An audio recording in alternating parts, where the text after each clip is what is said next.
اس نے مجھے سلام کیا لام کے بغیر، یہ بد دعا تھی مجھ کو میرے نام کے بغیر۔ تو سلام کو اگر لام کے بغیر کریں گے تو السلام ہو جائے گا، اگر السلاموں سے لام ہٹا دیں گے تو السلام ہو جائے گا۔ سلامتی کے بجائے یہ جو ہے بد دعا ہو جائے گی، دعا کے بجائے بد دعا ہو جائے گی۔ تو سلامتی کی دعا دیتے ہیں دوست کو، اپنے چاہنے والے کو، لیکن انہوں نے بد دعا دی، کہا موت ہو تمہاری۔ حضرت عائشہ رضی اللہ عنہا سمجھ گئیں، فوراً جواب دیا، کہا وعلیکم السلام واللعنہ، کہ تم ہلاک ہو جاؤ، تم مر جاؤ، اللہ کے رسول صلی اللہ علیہ وسلم کے لیے ایسی بد دعا کیوں دے رہے ہو؟ تو یہ بہت معاملہ فہم تھیں اور بڑی عالمہ اور بڑی ذہانت کی مالک تھیں، تو بہت بڑی مقدار انہیں اللہ تعالیٰ کی جانب سے حاصل تھی، اور اسی اللہ کے رسول صلی اللہ علیہ وسلم کے انتقال کے بعد ایک لمبی عمر بھی اللہ نے انہیں دی، تاکہ بطور خاص عورتوں سے متعلق جتنی حدیثیں ہیں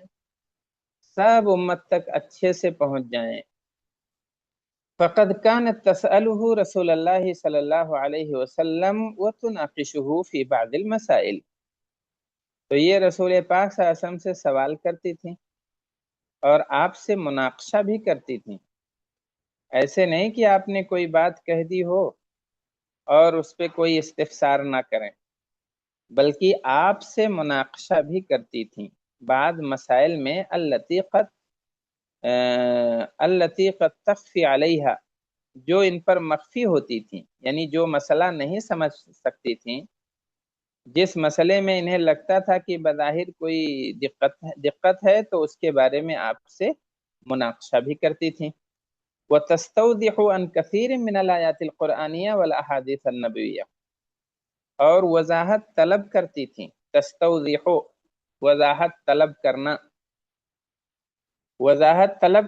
کرتی تھیں بہت ساری قرآنی آیتوں کے بارے میں اور بہت سی احادیث نبویہ کے بارے میں۔ ایک مثال ہے، بخاری رحمہ اللہ نے روایت کیا ہے کتاب العلم میں ابن ابی ملیکہ سے، کیا ہے، ان عائشہ زوج النبی صلی اللہ علیہ وسلم کانت لا تسمع شیئا لا تعرفه الا راجعت فيه، کہ عائشہ نبی صلی اللہ علیہ وسلم کی بیوی، کانت لا تسمع شیئا،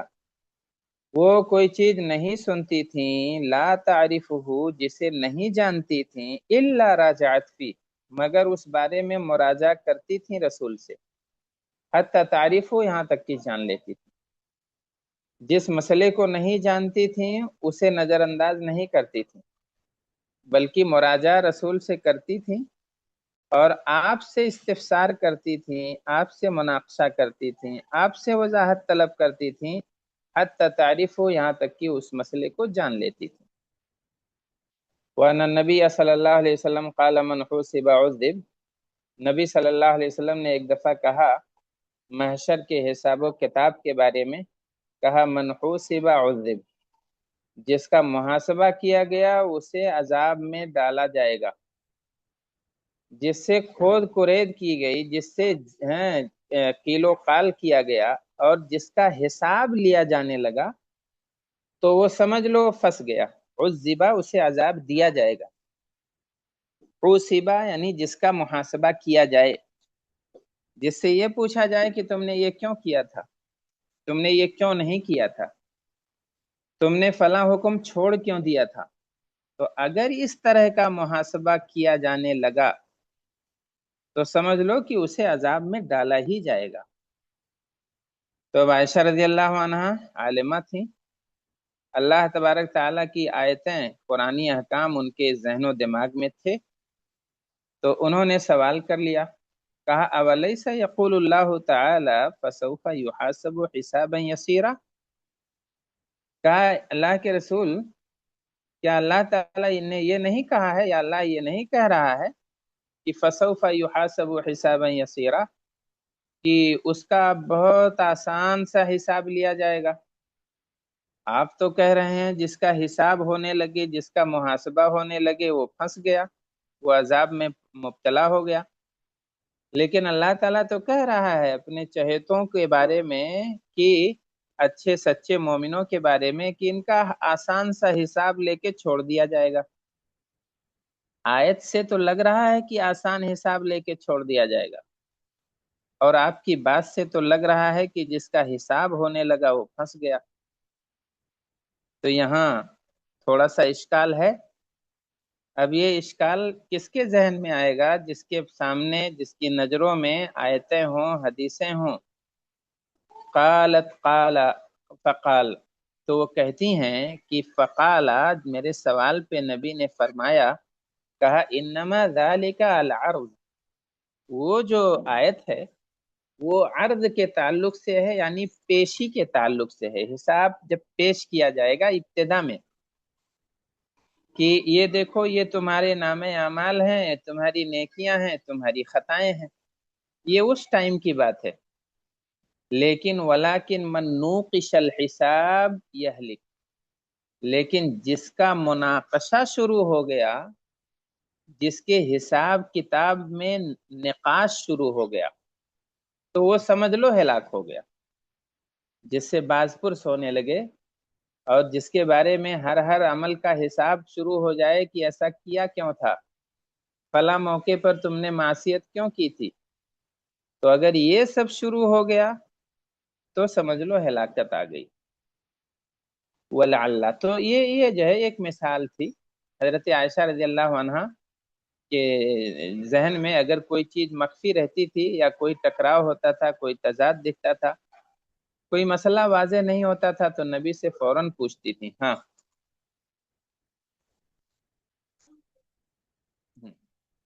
ولعل من الحکم التي لأجلها اباح الله لنبيه صلی اللہ علیہ وسلم الزواج باکثر من اربع، اور شاید انہی حکمتوں میں سے ایک حکمت یہ بھی ہے جن کے لیے اللہ نے اپنے نبی کو اجازت دی تھی شادی کرنے کی باکثر من اربع، 4 سے زیادہ کی۔ شاید یہی حکمت تھی، ایک حکمت یہ بھی تھی، حکمتیں اور بھی ہیں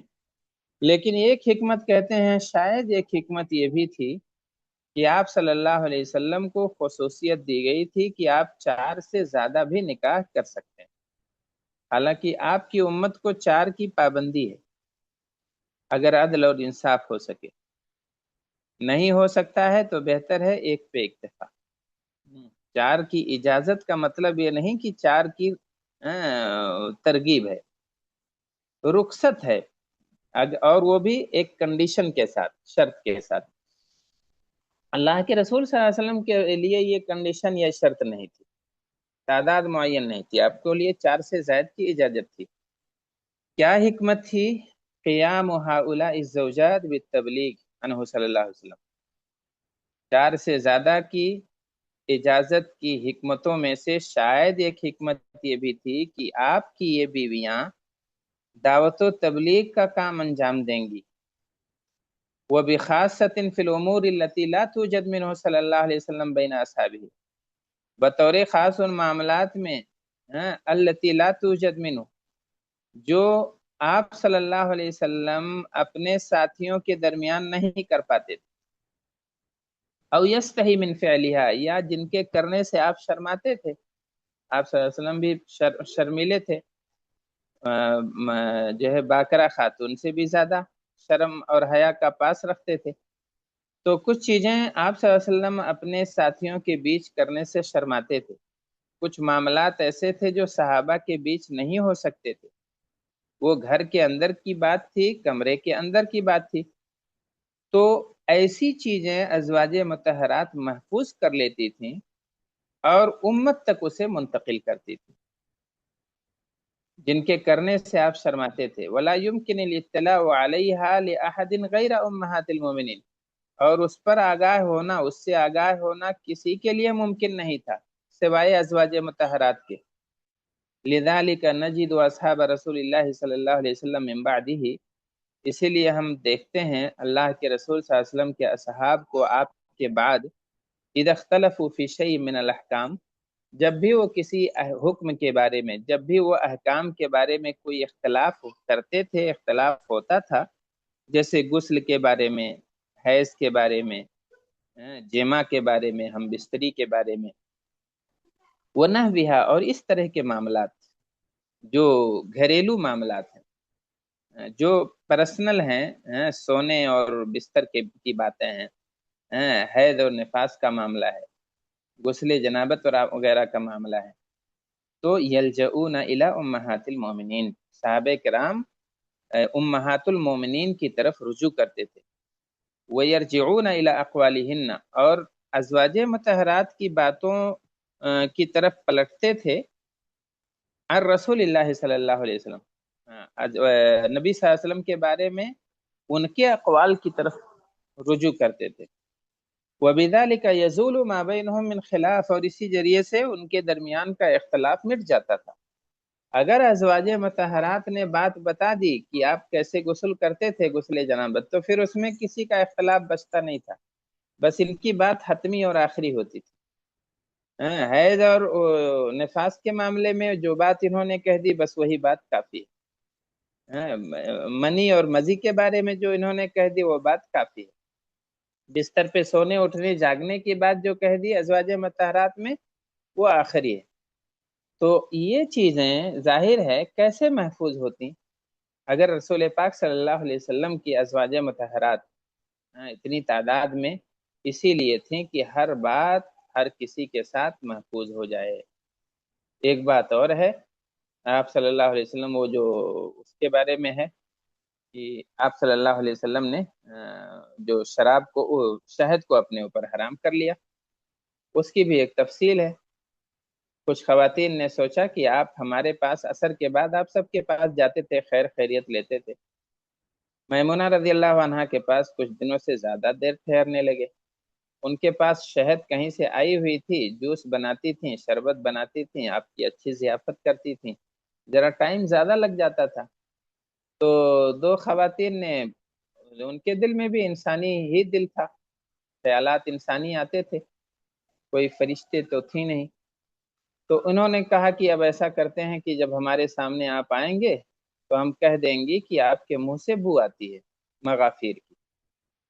تو یہ تو نبی صلی اللہ علیہ وسلم کے لیے بہت بڑی بات تھی، آپ تو سراپا خوشبو تھے، لیکن اگر بدبو کی بات آ گئی تو آپ کو جب یہ بات کہی گئی تو آپ نے کہا اچھا، میں نے میمونہ کے ہاں شہد پی تھی اور شاید وہی بو ہے، لہذا اب آج کے بعد سے میں شہد نہیں پیوں گا۔ تو یہ چیز بھی محفوظ ہو گئی، جو ان کی جو چپکلی چھوٹی موٹی رنجشیں، معمولی معمولی باتیں، ان کے رہنے سہنے میں جو معاملات پیش آتے تھے، سب محفوظ ہو گئے امت کے لیے، تاکہ قیامت تک کے لیے یہ چیز ہمارے لیے آئیڈیل اور نمونہ بن جائے۔ اب اس کے بعد دیکھیے، ھذا ولا ریب فی ان نساءہ صلی اللہ علیہ وسلم کن علی جانب عظیم من العلم، یہ بات ہے اور اس میں کوئی شک نہیں ہے کہ آپ صلی اللہ علیہ وسلم کی بیویوں کو اللہ نے بہت بڑا علم دیا تھا۔ فقد امرہن اللہ بالاستقرار فی بیوتہن، اللہ نے انہیں حکم دیا تھا اپنے گھروں میں لازم پکڑنے کو، اپنے گھروں میں ٹھہرے رہنے کو، وہ مدارست القرآن والسنہ، اور قرآن و سنت کے پڑھتے رہنے کو۔ فرمایا وقرن فی بیوتکن ولا تبرجن تبرج الجاہلیۃ الاولی، اپنے گھروں میں قرار پکڑے رہو، اپنے گھروں کو لازم پکڑے رہو، ولا تبرجن تبرج الجاہلیۃ الاولی، اور تم جو ہے بے پردگی مت اختیار کرو جاہلیت کی بے پردگی کی طرف، یہاں تک کہ یہ قول ہے وَاذْكُرْنَ مَا يُتْلَى فِي بُيُوتِكُنَّ مِنْ آیَاتِ اللَّهِ وَالْحِکْمَةِ، اور یاد رکھو جس کی تلاوت کی جاتی ہے تمہارے گھروں میں اللہ تعالیٰ کی آیتیں اور حکمت، آیت سے آیت اللہ سے قرآن اور حکمت سے نبی کا فرمان مراد ہے، تو قرآن و سنت کے مدارسے کا انہیں حکم بھی دیا گیا تھا۔ لذا کان لامہات المؤمنین اثر فعال، اسی وجہ سے امہات مومنین کے لیے، امہات مومنین کا بڑا رول تھا، اثر فعال، بڑا رول تھا فی نشر السنہ، سنت کی نشر و اشاعت میں، ولولاہن لذاعت حدیث و احکام ما کننا لنطلع علیہا من غیرہن، اگر یہ نہیں ہوتی، ولولاہن، اگر یہ نہیں ہوتی تو لذاعت احادیث، بہت سی حدیثیں ضائع ہو جاتی، بہت سے احکام ضائع ہو جاتے، ما کننا لنطلع علیہا، جس پر ہم باخبر نہیں ہو پاتے، من غیرہن، ان کے علاوہ، یعنی ازواج مطہرات کے علاوہ، بطور خاص الافعال التي تقع بین النساء وازواجہ، بطور خاص وہ کام جو نبی اور نبی کے بیویوں کے درمیان ہوتے تھے، مما لا يمكن لأحد ان الاطلاع علیہا، جس پر کسی اور کے لیے اطلاع باخبر ہونا ممکن نہیں تھا، والوقوف علی احکامها، اور ان احکام کے جاننے کا کسی اور کے لیے امکان نہیں تھا۔ تو اس میں اس نقطے میں امہات المومنین یبلغن الحدیث عن رسول اللہ میں ہم نے یہ جانا کہ ازواج مطہرات کا احکام دین کو پھیلانے میں سنت کی نشر و ہاں سنت کی نشر و اشاعت میں بہت بڑا رول رہا ہے، بطور خاص حضرت عائشہ رضی اللہ عنہا کا، جنہیں اللہ نے بلا کی ذہانت دی تھی اور بہت ہی زیادہ علم دیا تھا، نبی صلی اللہ علیہ وسلم کے ساتھ رہتی تھیں، آپ سے استفسار کرتی تھیں، آپ سے مناقشہ کرتی تھیں، جو نہیں سمجھ میں آتا تھا اس کے بارے میں آپ سے رجوع کرتی تھیں۔ ایک دفعہ جب آپ نے کہا منحوسب عذب، تو انہوں نے کہا کہ کیا اللہ کے رسول، کیا اللہ نے یہ نہیں فرمایا ہے کہ حساب ان کا بڑا آسان ہوگا؟ تب آپ نے فرمایا کہا نہیں، یہ تو وہ عام پیشی کی بات ہے، لیکن اگر مناقشہ کسی کا شروع ہو گیا تو سمجھ لو وہ برباد ہو گیا۔ یہی حکمت تھی شاید، بلکہ یقیناً، کہ بیویوں کے لیے کوئی تعداد اللہ نے آپ نے متعین نہیں فرمائی تھی، 4 سے زیادہ کی اجازت آپ کو تھی، تاکہ یہ دعوت و تبلیغ کا کام انجام دے سکیں، اور وہ احکام، وہ کام اور وہ معاملات جو بند کمرے کے ہیں، جو عورتوں سے متعلق ہیں، وہ بھی امت تک صحیح شکل میں پہنچ سکیں۔ تو اسی لیے اللہ تبارک تعالیٰ نے اللہ کے رسول صلی اللہ علیہ وسلم کی بیویوں کو حکم یہ دیا تھا کہ چراغ کھانا ہو، گھر کی زینت ہو، تو گھر کو لازم پکڑو اور وہاں قرآن اور حدیث کا مدارسہ کرتی رہو، اسے پڑھتی رہو زیادہ سے زیادہ، تاکہ کوئی چیز ضائع نہ ہونے پائے جو نبی نے تمہارے ساتھ کیا ہے، تم سے کہا ہے، اور کوئی حکم امت سے مخفی نہ رہنے پائے۔ تو اسی پر اکتفا کرتے ہیں، اب انشاءاللہ تھوڑا سا کام ہے، اگلا جو ہے مبحث رابع اس کا بچا ہوا ہے، البعوث والوفود واثرها فی انتشار الحدیث۔